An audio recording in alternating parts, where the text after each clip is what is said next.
Presiden Prabowo Subianto merombak Kabinet Merah Putih di 5 kementerian. Menteri Sekretaris Negara Prasetyo Hadi menjelaskan, keputusan itu lahir dari evaluasi yang terus dilakukan Presiden Prabowo Subianto terhadap kinerja pembantunya. Ya, bukan mundur, bukan dicopot. Jadi Bapak Presiden selaku Kepala Negara dan Kepala Pemerintahan, tentunya kita semua paham bahwa beliau memiliki hak prerogatif, maka kemudian atas evaluasi beliau memutuskan untuk melakukan perubahan formasi. Tapi ada surat resign yang diajukan. Ya, soal pertimbangannya banyak, itu kan ininya Presiden. Direktur Eksekutif Lingkar Madani Ray Rangkuti mengatakan perombakan kabinet yang terkesan mendadak ini terjadi lebih kuat unsur politisnya. Menurutnya, sejumlah menteri yang diganti pernah jadi pembantu presiden sebelumnya, Joko Widodo. Jadi kalau kita lihat hari ini, artinya terjadi de-Jokowinisasi di kalangan kabinet. Dari sekitar berapa jumlah anggota kabinet yang dulu pernah bergabung dengan Pak Jokowi, sekarang 5 diantaranya di-reshuffle oleh Pak Jokowi.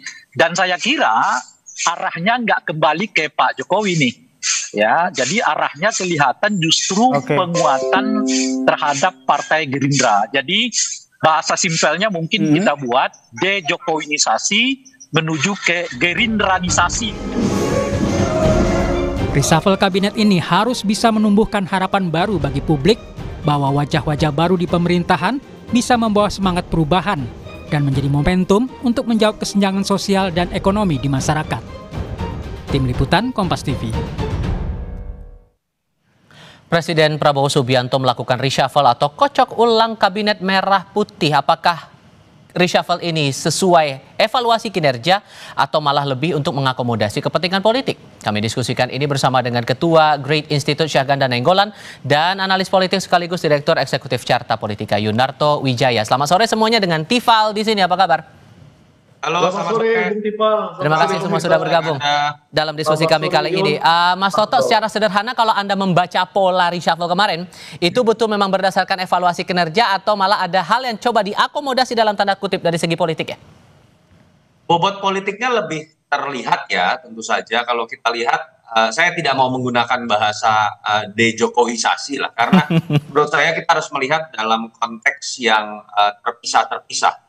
Yang mudah ditebak adalah memang ketika digantinya Budi Ari, ini kan tinggal masalah waktu. Perbincangan mengenai Budi Ari dengan latar belakang sebagai relawan Jokowi, kontroversi terkait dengan dugaan misalnya kasus hukum, saya pikir apalagi ditambah dengan beban kerja dari Menteri Koperasi itu kan adalah flagshipnya pemerintahan Prabowo. Ketika kemudian dibebankan bukan kepada inner circle-nya, menurut saya memang tidak tepat.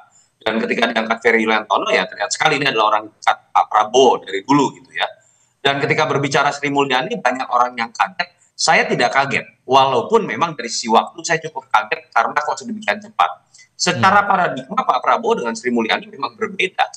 Ketika yang satu dianggap lebih dekat dengan pemikiran ayahnya, sosialis, yang satu sering dianggap lebih dekat dengan pasar bebas. Jadi it's all about timing juga, apalagi kalau kita dengar isu bahwa Sri Mulyani sendiri dipakai oleh Pak Prabowo dalam konteks didorong oleh Pak Jokowi dengan Pak SBY yang cenderung memang secara paradigma sama dengan Sri Mulyani.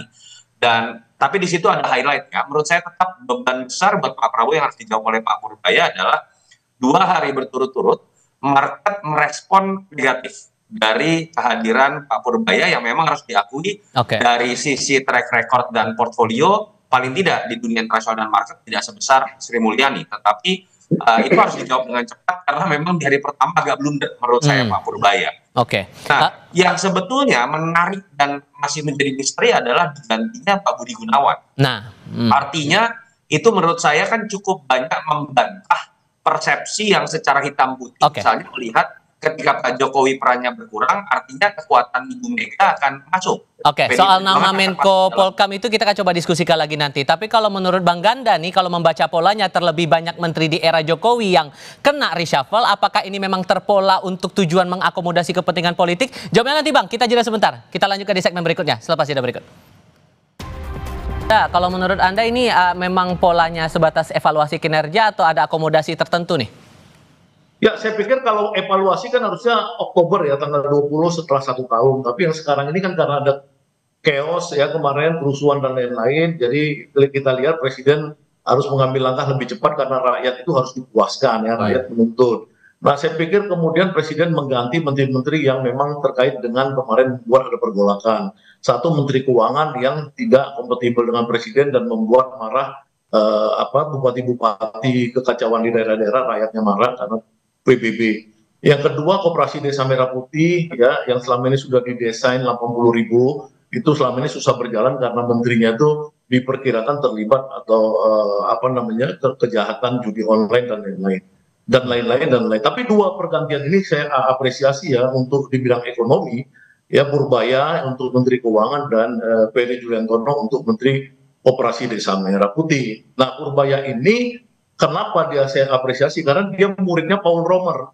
Nah, Paul Romer ini pemenang Nobel Ekonomi ya di dunia, dan kedua dia pahamnya itu disebut dengan indigenous economy ya, atau lebih mirip Keynesian, lebih mirip sosialis seperti Presiden Prabowo ya. Jadi dia itu pasti sinergi dengan Presiden Prabowo. Saya berharap Prabowo 8% itu bisa ditempuh dalam beberapa tahun ke depan, 6% ini dulu dan lain-lain. Nah, Ferry Juliantono dengan sebagai dia kadernya Adi Sasono di Kementerian Koperasi dulu, dia mungkin bisa betul-betul membangun koperasi sebagai sokoguru perekonomian sebagaimana dititahkan oleh Undang-Undang Dasar 45. Saya pikir itu apresiasi saya kepada Presiden Prabowo dalam reshuffle kabinet kemarin. Tapi pertanyaannya masih ada dua yang kosong di sini. Menko Polkam kemudian Menpora. Kalau membaca polanya, Polkam saat ini diisi oleh orang dekatnya Bu Mega. Kemudian yang Menpora dalam beberapa waktu kebelakang itu diisi oleh kader Partai Golkar. Kalau menurut Mas Toto, pola itu bakal terulang atau tidak? Saya melihat Golkar kan sudah selesai ya dengan diberikan jatah di kementerian lain, sehingga dari sisi jumlah sudah sama. Artinya tidak ada masalah dalam konteks perimbangan politik di situ.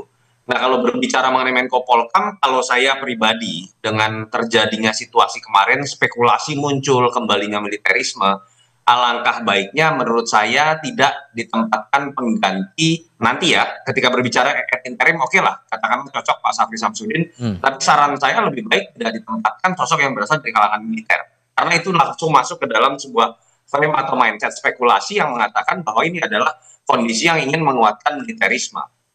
Lebih baik kalau saya malah menginginkan kalau perlu adalah berasal dari kalangan sipil yang memiliki hubungan baik juga dengan berbagai organ yang kemarin sempat kemudian menyuarakan dalam suara-suara demonstrasi. Dan kalau dilihat dari sisi PDI Perjuangan, kalau saya malah melihat dengan keluarnya Pak Budi Gunawan, ini simbol walaupun dalam konteks positif ya, bahwa Pak Prabowo artinya memang menginginkan ada oposisi di luar. Ini baik buat demokrasi, baik buat Pak Prabowo, tidak kemudian dituduh kemudian anti demokrasi dengan berupaya merangkul semua partai. Buat PDI Perjuangan juga bagus, bisa menjalankan fungsi sebagaimana mestinya sebagai pihak yang kalah dalam pilpres dan memang secara tata negara ada dalam posisi untuk melakukan check and balances sebagai pihak oposisi. Jadi saya pikir ini sebuah kondisi yang bagus buat demokrasi itu sendiri. Oke, kalau Bang Ganda juga sepakat atau punya pandangan lain nih untuk pos yang Menko Polkam dan Menpora ini? Ya, itu kalau Menko Polkam itu ya menurut saya harus didesain ulang supaya dia Menko Polhukam, karena tidak ada politik dan hukum itu dipisah. Ini Pak Presiden mungkin harus meninjau kembali ya supaya itu disatukan kembali ke Menteri Koordinatornya. Yang naruh ke Pak Yusril dong kalau gitu tugasnya.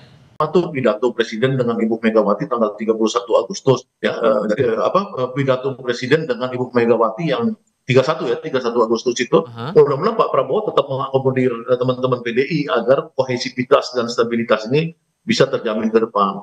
Kalau Menteri Pemuda saya pikir saya belum ikutin perkembangannya. Tapi kalau membaca polanya kayaknya bakal terulang lagi nggak kira-kira dari kader Golkar lagi? Karena yang beredar juga begitu di kalangan wartawan. Kalau Golkar itu kan maksudnya dia kan udah dapat kemarin ya, yang Menteri Tenaga Kerja Luar Negeri ya. P2MI. Saya pikir kan udah.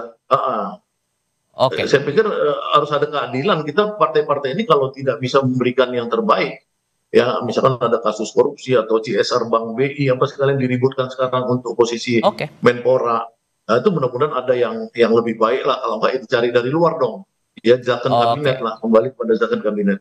Bang Ganda, Mas Toto, terima kasih banyak sudah berbagi pandangan bersama kami kali ini. Sehat selalu semuanya, selamat sore. Terima kasih, selamat sore.